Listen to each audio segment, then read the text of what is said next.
Good evening and welcome to Tucker Carlson Tonight. For more than 2 long years, the institutional left told us they knew exactly what the Mueller report would say. They said it would end the Trump presidency and save this nation. Congressman Adam Schiff, who sits on the Intel Committee and would know, gave us a preview. Schiff said that he had seen with his own eyes proof that the president of the United States colluded criminally with the government of Russia. BuzzFeed, a noted cat blog, said it had conclusive evidence that Trump obstructed justice. ABC News momentarily tanked stock prices when it reported that Trump had ordered his national security advisor to talk to the Russians, and so on. The Mueller report is going to prove all of these stories true. And then the report came out, and it turns out that none of it was true. It was all a lie.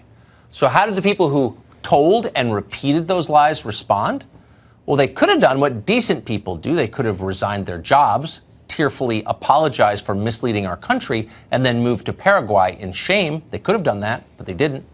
Instead, they did what they always do. They became more aggressive. They decided that actually the Mueller report vindicated everything they've been saying since 2016. It's all there. It's just being hidden by that dastardly Attorney General, Robert Barr. William Barr. Whatever. Barr. Suddenly, Barr was right up there with Putin and George Papadopoulos as an enemy of the people. Are you talking about just having him sit for a hearing or locking him up somehow? You have to have him sit for a hearing, and I think you have to have him locked up unless he agrees to participate and come to the hearing. The House and the Senate, each chamber has an inherent power to compel a witness to testify if that witness just refuses. And that includes arrest, and it even includes jail. The House is powerless unless the House takes some action. We have what's called inherent contempt proceedings, which means we send the sergeant of arms out to handcuff the individual who is declining to testify. Who are you going to handcuff? Well, I'm going to start with Mr. Barr. These people are fascists. Cuff him! Lock him up! Send him to jail! The man who's been Attorney General for less than 3 months must be imprisoned for his crimes, whatever those crimes are, and the president must go on trial too. Now, you might think that being cleared of collusion by the Mueller report would be good news for Trump, but no. It just means he must be impeached. To invite a foreign power to participate in our elections, to obstruct justice and cover up during the investigation. There must be consequences. There must be accountability. We must get behind the House of Representatives as they pursue impeachment for this president. You almost wish his campaign wasn't over, that it would go on forever. So every night we get new clips of the hat and the bouncing and the hand gestures. So great. But did you hear what he said? He said, impeached, no matter what the cost. Impeachment is a theological imperative. Watch. Are you concerned that impeachment talk may actually help the president's reelection? I'm concerned that if we don't impeach this president, he will get reelected. Impeach him before the people choose him as their president again. That's how democracy works. Now, watching all this, you might assume that the left has lost control of itself, and you would be half right. The Democratic base has been emotionally incontinent for quite some time. They're getting worse, not better, and you can thank the internet for that. But the people who run the party are not crazy. They are coolly rational. They always have been. They want power. That's all they want, whatever it takes. These people don't throw fits unless it serves some higher political purpose. And this fit does serve a higher purpose. They're trying to divert attention from a much bigger story. Remember when Trump said the Obama administration had been spying on his campaign? The Democratic Party's bootlickers went absolutely crazy the second he said it. They rushed to the nearest television studio to mock the very idea. President Trump has a new favorite word, and every time he uses it, he is lying. And that is the word spy. His baseless claims of spies. This so-called spy issue, first of all, there's absolutely no evidence there was a spy. So it's really a fake issue. He wants you to believe that his campaign was spied on, and it's one of the worst things that we've ever seen from government. I think looking back, the VCR, one of the great inventions in human history, maybe fire the wheel, the VCR, because it allows us to preserve people's claims on tape. and then play them back. The group you just saw were hysterical at the idea that Trump might believe there was spying on his campaign. They were hysterical because they suspected it might actually be true. And now we know that it was. In fact, according to recent testimony from a high-ranking FBI official, the spying turned out to be far more extensive than Trump suspected. Even James Clapper had to concede that. Using undercover agents is a standard and legitimate technique that is widely used in investigations. That technique has been used to thwart a lot of counterterrorism plots in this country. So I'm sure, I mean, there are protocols and standards for using an agent, and I'm sure that's the case here. Was it spying? Well, yeah, I guess it meets the dictionary definition of surveillance or spying, a term I don't particularly like. I want to start with just this notion of how risky this possibly could be for Democrats if the answers, after seeing even more of the report, still come out no collusion and a question about obstruction. It's not just risky, it's the fact. I mean, Robert Mueller is going to testify to exactly what was in the report. And if my Democratic colleagues would have cared to read the report, it appears that some of them haven't read the report. And I know they haven't read the less redacted report in which the Attorney General made the accommodations for. They'll find that there was no collusion, no charged obstruction, and it's exactly what Robert Mueller would testify to. I think it is amazing to me here how quickly the Democrats want to go down a path that they know they can't go on, simply to have press releases, simply to tar and sort of throw dirt at a president that they don't like. This is just unprecedented in this term that they're moving so quickly to a contempt proceeding. So if we are going to hear from Bob Mueller, are you at all concerned about the letter that he sent William Barr or the conversations that they had expressing Bob Mueller's misgivings? Although he did primarily, from those conversations, blame the media's perception that they have put out there, the narrative. But are you concerned at all that that would come up? No, I think the media ought to be concerned about it because that's exactly what the letter was concerning. It was concerning how this report was rolled out. It was not about the final findings. This is what everybody wants to rush past. Bob Mueller never questioned the Attorney General's findings. He never said that you're wrong. He was just saying, let's get as much out there because the press is manipulating this into something that it's not. And I think that's the correlation that we're looking at. And again, at the end of the day, the Democrats are simply going after the president, frankly, for doing a good job. There's nothing to impeach here. There's nothing to bring any further investigations about. It has been finalized in the Mueller report. They can talk about it all they want. They can bring anybody in they want. But at the end of the day, it is simply them chasing after an election they lost in November 2016.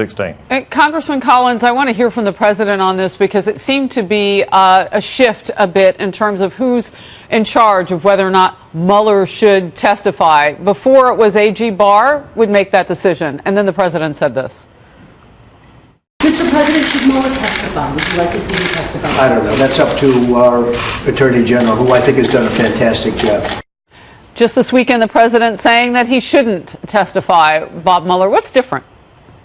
Nothing is different except this president expressing the frustration of not only himself but of millions of people in America who are tired of the Democrats' demagoguery over this. They're tired of the Democratic circus, and all you have to do is watch my chairman try to lead a committee through what was really turned into nothing but a travesty last week when they can't even decide what they want. They're rushing. This is 12 times. I want to put it in perspective for you, Harris. They're doing this 12 times faster than the Republicans held Eric Holder in contempt. Over 460-something days before the Republicans held Eric Holder in contempt for not complying with subpoenas. We're looking at less than 43 days here. My question is do you dislike the president that much? Do you dislike the findings of the Mueller report that much that you're trying to solve every other way to get the American public focused on the fact that you don't have an agenda for America, that you don't have anything to put forward, and you would rather just attack this president, who is, by the way, look at the economy, look at the lowest unemployment in 50 years, look at all the things that are happening. They want to distract you from that to focus on something they know is already been settled in the report. Well, and my question would be, who are they advocating for? Can we pop up that NBC Washington, or rather Wall Street Journal poll,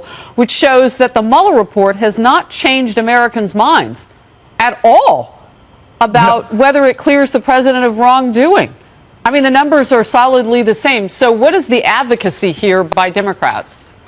the advocacy is for a 2020 election. They have very liberal candidates who do not match with middle America. They do not match with the conservative and also just the independent voters in this country. They know that their message is off, so they're trying to distract and they're trying to tear down a president. By doing so, they're also trying to tear down an attorney general who made the right call, who presented everything that he was supposed to. At this point in time, the question is how many Democrats will they go after? How many people the Democratic Party will try to go after to make their point? And what we're finding right now is as long as it's against the president, they don't care. And again, they're rushing to judgment. I want to get this in, though. Some Republicans with whom I've spoken say that they do have a couple of questions, though, for Bob Mueller. And bringing him up would not be a problem at all because they do want to know, why didn't you fall up or down on obstruction?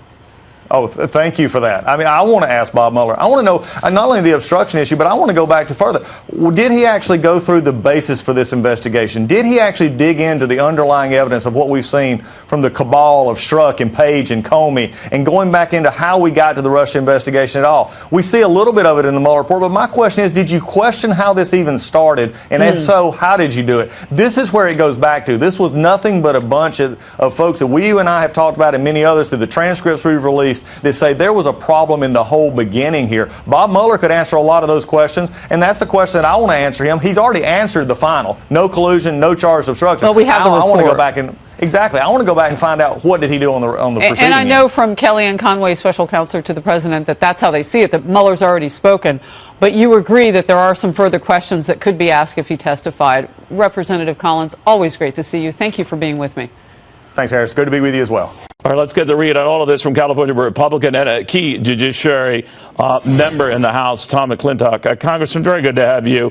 Good to be back here. How do you feel about, let's say, Mueller, who a private citizen, testifying to your committee?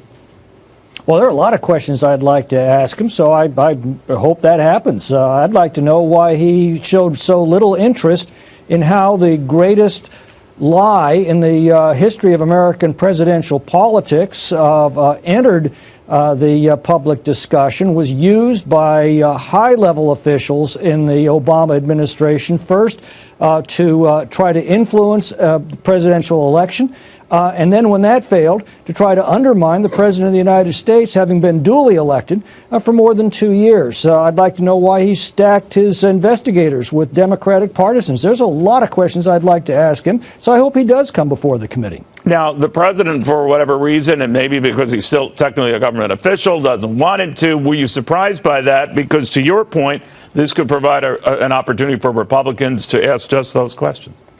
Yeah, I mean, I don't know what the president's thinking is on that, but Louis Brandeis once said, sunlight's the best disinfectant, so I would like to see all of Robert Mueller's investigation laid out there, because there are some very serious questions about his conduct in that position. Do you think what a lot of people are waiting to hear, what got this investigation going, and that maybe Democrats, your colleagues, are very concerned about what they will reveal? Hence, you know, this sort of brush fire preoccupation with everything Barr said, with what everything Mueller pointed out in the report, to deflect. What do you think about that? Well, that's the other shoe that's about to drop. We now know that this was a lie. That's all laid out very clearly. Despite 22 months of investigations, millions of dollars spent, they were not able to find any evidence of collusion. So we now know that was just maybe a great not collusion, hoax. but a number of people are going to jail or worse, right? I mean, not on the collusion issue. You're right. But do you again, think the whole that by extending this and getting into it, that there is a risk for both parties that they overdo it? Well, I think it's important that we find out how this hoax developed, and how it was used by senior officials in the FBI, in the intelligence agencies, in the Department of Justice, and perhaps at the White House itself, to influence our elections process, and having failed to do that, using it to undermine the President of the United States. Congressman, thank you for taking the time. We appreciate it. My pleasure. Thanks for having me.